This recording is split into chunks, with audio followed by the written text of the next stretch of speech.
सकتے ہیں کہ ہم نے ایسے ادوار مارشل لاء کے بھی کئی گزارے ہیں، کئی بھگتے ہیں، لیکن جو کارنامے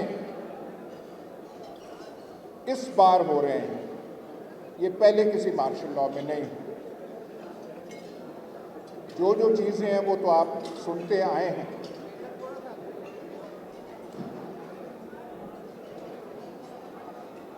آپ تقریر میں سنتے آئے ہیں کہ آج کے دور میں کیا کیا چیزیں ہو رہی ہیں، خواتین کے بارے میں، سیاسی ورکرز کے بارے میں، UN چارٹر کیا کہتا ہے، ہمارا بیچارہ آئین جو ہم نے حالت اپنے آئین کی کر دی ہے وہ کیا کہتا ہے، وہ تو ہم نے سن لیا ہے۔ لیکن سوال بنتا ہے کہ یہ ساری چیزوں سے فرق کیا پڑتا ہے؟ ہیومن رائٹس وائلیشنز ہے تو سو واٹ، آئین وغیرہ کی پامالی ہو رہی ہے، سو واٹ۔ بہت سارے ملک ہیں جہاں پہ ایسے آئین نہیں ہوتا، ایسی گفتگو یا قانون کی حکمرانی کی باتیں نہیں ہوتی۔ ہمارے دوست سعودی عرب ہیں، وہاں پہ ایسا آئین نہیں ہے۔ UAE دبئی وہ ہمارے دوست ہیں، ہمارا کشکول ان کے پاس جاتا رہتا ہے، کشکول وہاں نہ جائے ہمارا گزارا ہی نہ ہو، وہاں پہ کوئی آئین وغیرہ اس قسم کا نہیں ہے۔ تو ہمیں کیا بیماری پڑ گئی ہے کہ ہم آئین اور اس کی بات کریں؟ یہاں پہ ایک فرق ہے۔ جس طریقے سے پاکستان معرض وجود میں آیا تھا 76 سال پہلے پاکستان نام کی چیز دنیا میں نہیں تھی۔ یہ ہم نے کوئی جنگ نہیں لڑی تھی، انگریزوں کو کسی میز پہ زبردستی بٹھا کے ہم نے ان سے کوئی سرنڈر ڈاکیومنٹ سائن نہیں کروایا تھا۔ یہ ایک پروسیس تھا اور آخر میں برٹش پارلیمنٹ کا ایک ایکٹ تھا جس کے تحت ہندوستان تقسیم ہوا اور پاکستان معرض وجود میں آیا۔ آج آپ یہ جمہوریت کی چیزیں، یہ رول آف لاء کی باتیں آپ نکال دیں تو پاکستان کا جواز نہیں رہتا۔ آپ کہیں گے کیا کہ ملک کیسے معرض وجود میں آیا؟ وہ سارا پروسیس جو تھا وہ ہمارے بننے کا ایک انیکسٹریکیبل پارٹ ہے۔ اسے یہ جو آج کل اسالٹ ہو رہی ہے، جس طریقے سے ہو رہی ہے، اس سے رزلٹ کیا ہوا ہے؟ یا تو ہو کہ آپ جو کر رہے ہیں، بہت سارے ملک ہیں جہاں پہ ڈکٹیٹرشپس کامیاب ہوئی ہیں، ایسٹ ایشیا کے بہت سارے ممالک ہیں جہاں کی ترقی وغیرہ ڈیولپمنٹ ڈکٹیٹرشپس کے مرہون منت ہے۔ لیکن یہاں پہ پاکستان کا جو حال ہوا ہے، دیکھنا تو ہمیں اپنے حالات کی طرف چاہیے کہ یہاں پہ پچھلے ادوار میں کیا ہوا ہے، یہاں تک حالت جو ہے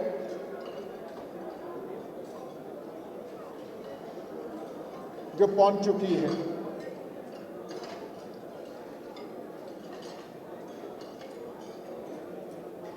غلطیاں جو ہیں ہمیں دیکھنی چاہیے، کہاں کہاں سے ہوئیں، کیسے ہم یہاں پہ اس نہج پہ ہم پہنچ گئے۔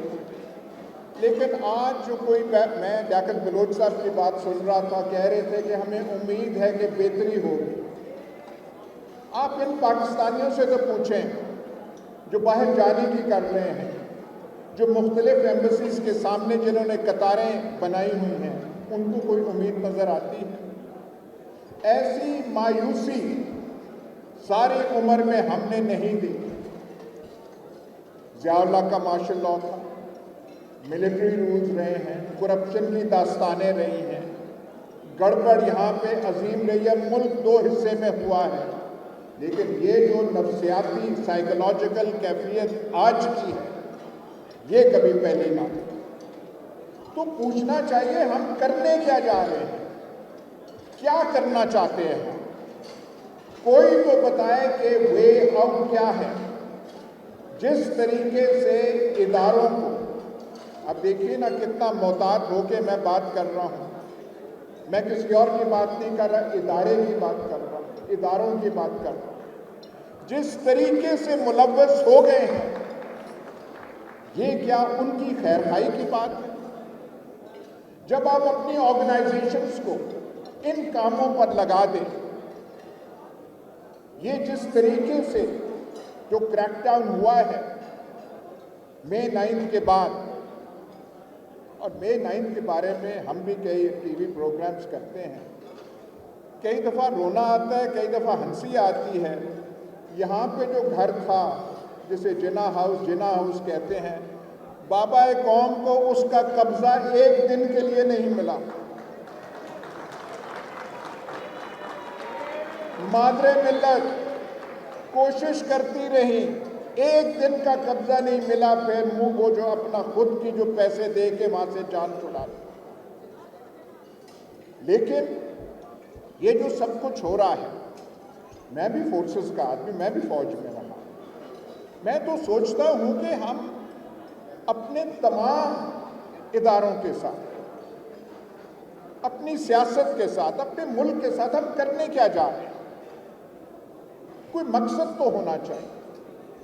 आज कह रहे हैं कि इलेक्शन होने चाहिए, तारीख भी दे दी है, मुबिम सी तारीख है, पर चलें एक दे दी है, पर किस तरीके से कराएंगे? तमाम यहाँ पे स्पीकर्स ने कहा है कि इस मुल्क का हल ये है कि साफ शफाफ इंतखाबात हो। मैं आपसे पूछता हूँ, साफ शफाफ इंतखाबात जो आज हमारे अंदाता हैं, जो आज सब कुछ चला रहे हैं, क्या वो अफोर्ड कर सकते हैं? उनको रियलिटी इस मुल्क की नहीं पता? अगर वो कर सकते तो इलेक्शन हो जाते। इसलिए ये समझ में आती है, अगर इलेक्शन कराने हैं तो मरहूम ज़ियाउल हक का एक बड़ा पसंदीदा जुमला होता था कि इलेक्शन तो बड़ी अच्छी चीज़ है, होने चाहिए, लेकिन इलेक्शन के मुस्बत नताइज होने चाहिए। ये भी बगैर मुस्बत नताइज की ज़मानत के हमारी तो समझ ये इलेक्शन की तरफ पेशरफ्त नहीं हो सकती। फिर बताइए, हमें कुछ ये तो बता दीजिए कि आपने कितनी की एहतियात करनी है, कितनी की एहतियात आपने करनी है कि आपका दिल राज़ी हो जाए कि हमें मुस्बत नताइज मिल जाएंगे। एक हमें पता है, आपने 13 बार चौधरी परवेज़ इलाही को अंदर किया है, 10 बार और कर लेंगे। यास्मीन राशिद को अंदर किया हुआ है। कल मुझे, और ये मैं मुबालगा नहीं कर रहा, एक नून लीग के आदमी ने मुझे बताया और एक नून लीग के लीडर के हवाले से उसने बताया, और फिर ये भी कहा यार यहाँ बात ना करना। नून लीग का लीडर हमारे नून लीग के हवारी को कहता है और इन्हों पता नहीं है, और कैंसर की मरीजा बाहर आवे तो होना की है। इशारा यास्मीन राशिद की तरफ। वो जो आपकी 3-4 खवातीन यहाँ पे कोट लखपत जेल में हैं, वो तैयबा राजा, सनम जावेद, 1-2 और हैं, वो लाहौर में उनको टिकट मिले। आप बता तो दें मुझे, 3-4 नाम ले दें नून लीग के जो उनके खिलाफ खड़ा या खड़ी हो सकती। एक माहौल मुल्क का ऐसे बन गया है, और किसने बनाया? इमरान खान की हुकूमत जब निकली थी तो पीटीआई की और इमरान खान की पॉपुलैरिटी, मकबूलियत इस अरूज पर नहीं थी। जिस दिन नो कॉन्फिडेंस वोट हुआ था, मकबूलियत का ये सिता नहीं थी। भाई आपसे खुद चीज़ें मैनेज नहीं हुई, ना आपसे सियासत मैनेज हुई है, ना मईशत मैनेज हुई है, ना ये जो आपने रंग बिरंगी हुकूमत वो लगा के बिठा दी थी। ये जो 16 माह का नाटक होता रहा है, क्राइसिस तो 16 माह में हुआ है। हमारे कोई हालात पहले इतने अच्छे नहीं थे, पहले कोई हमारी माशी हालत इतनी सुनहरी हालत में नहीं थी। पर जो हम कहते हैं क्राइसिस, एग्जिस्टेंशियल क्राइसिस, वजूद का बहरान, जिससे मुल्क की सालमियत को खतरा पड़ रहा है, वो तो इस 16 महीने की पैदावार है।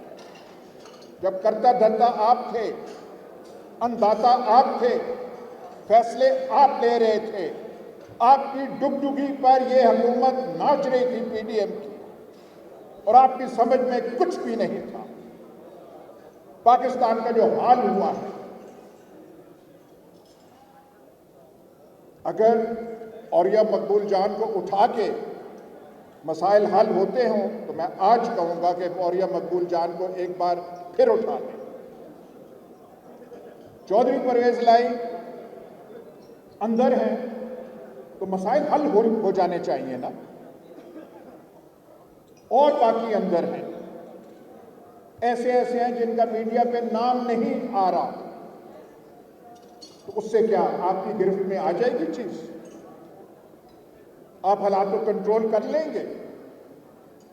हालात को कंट्रोल करना छोड़ दीजिए। ये जो पाकिस्तान की हालत बन गई है, ये जो हमारी हालत भिखारियों से ज्यादा बदतर हो गई है, इसका आप क्या करेंगे? आपके पास कोई आंसर्स हैं? जो आपके पेशरो थे पहले, जो पहले जमाने के ताले आजमा थे, आपसे बड़े लोग थे, उनका कद काठ आपसे ज्यादा था। अयूब खान, याया खान, ज़ियाउल हक, सब उनसे वो क्या पाकिस्तान की तकदीर को संवार गए थे?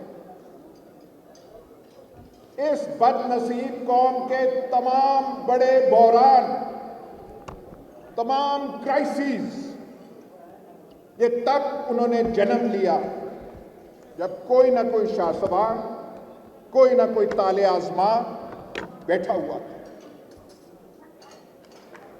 आज तो हम कहां जाएं? हमें तो अभी छुपने का कोई जगह नहीं रह गई। हम तो हिंदुस्तान का नाम सुनते हैं तो हमें शर्म आ जाती है। हम उनकी इकोनॉमिक परफॉर्मेंस देखते हैं, हमें शर्म आ जाती है। वो चांद पे पहुंच गए हैं, तो हम क्या कर रहे हैं? हमसे क्या हुआ है? 65 तक हम ये कहा करते थे, एक मुसलमान 10 हिंदुओं के बराबर है, और ये हमारी जंगी कारकर्दगी की एक बुनियाद है। वो कहाँ जमाने गए? वो 65 कहाँ गए और आज की हालत क्या है? अब तो वो हिंदुस्तानी हमारे बारे में ऐसे बात करते हैं कि वो हम कान से सुन नहीं सकते। मोदी पब्लिक मीटिंग्स में कहता है, और ये जो हमसाया मुल्क है इसको तो रहने दो, ये तो अपनी मौत आप मर रहे। हमने ये इस दिन ये चीज़ें सुनने के लिए हमने ये जीना था, ये हमारी हालत होगी। हम कहते हैं मुस्तकबिल अच्छा, कहाँ से अच्छा होगा? अपने बच्चों से हम बात कर लें, उनका कोई ईमान रह गया है इस मुल्क के मुस्तकबिल के बारे में? और डंडे से चीज़ें चलाई जा रही हैं, डंडे से चीजें एक या तो हो कि एक डंडा चल रहा हो इस मुल्क में। इस वक्त पाकिस्तान में 3 डंडे चल रहे हैं। एक हमारा अपना जो हमारा हशर हो रहा है, एक टीटीपी का, एक बलूचिस्तान में जो शोरिश है बीएलए वगैरह की। अगर लॉजिक, अगर मंतक डंडे की रहनी है तो फिर टीटीपी भी ठीक कर रहा है, फिर बीएलए भी ठीक कर रहा है। और अगर इस मंतक को मान लिया जाए, इसको अगर तस्लीम कर लिया जाए تو مستقبل کی طرف دیکھ کے آدمی کا دل کانپ جاتا ہے کہ ہم اپنے ساتھ کر کیا رہے ہیں۔ بہت سارے ملکوں کا حشر تاریخ کے افسانوں میں نہیں، ہماری زندگیوں میں، دور حاضر میں، کنٹمپرری ٹائمز میں ہوا ہے۔ نہ میں روس کا نام لینا چاہتا ہوں، نہ یوگوسلاویہ کا نام لینا چاہتا ہوں۔ ہم کس طرف جا رہے ہیں؟ ہم نے ایک محاذ ٹی ٹی پی کا ہے، 40-50 سال ہم نے افغانستان کا بوجھ اپنے کندھوں پہ اٹھائے رکھا۔ وہ پالیسی افغانستان میں کس نے بنائی تھی؟ ہم نے بنائی تھی۔ ہم سے کس نے مشاورت کی تھی؟ کچھ صلاح مشورہ کیا تھا؟ یہ پالیسیز آپ کی۔ آج آپ کہہ رہے ہیں کہ افغانستان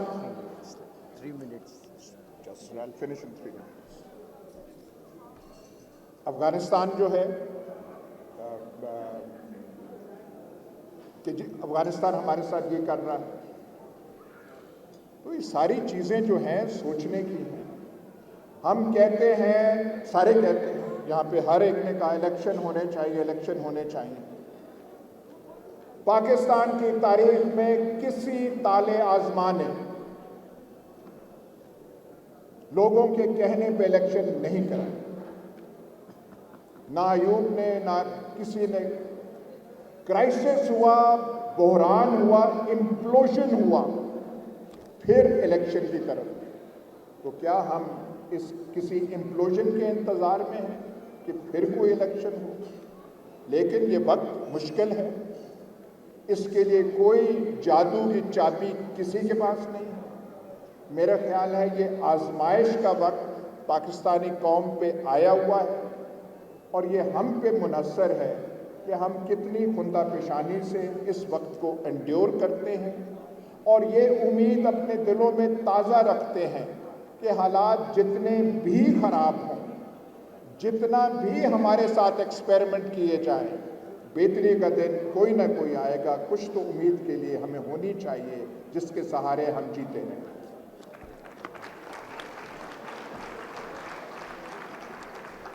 بہت شکریہ۔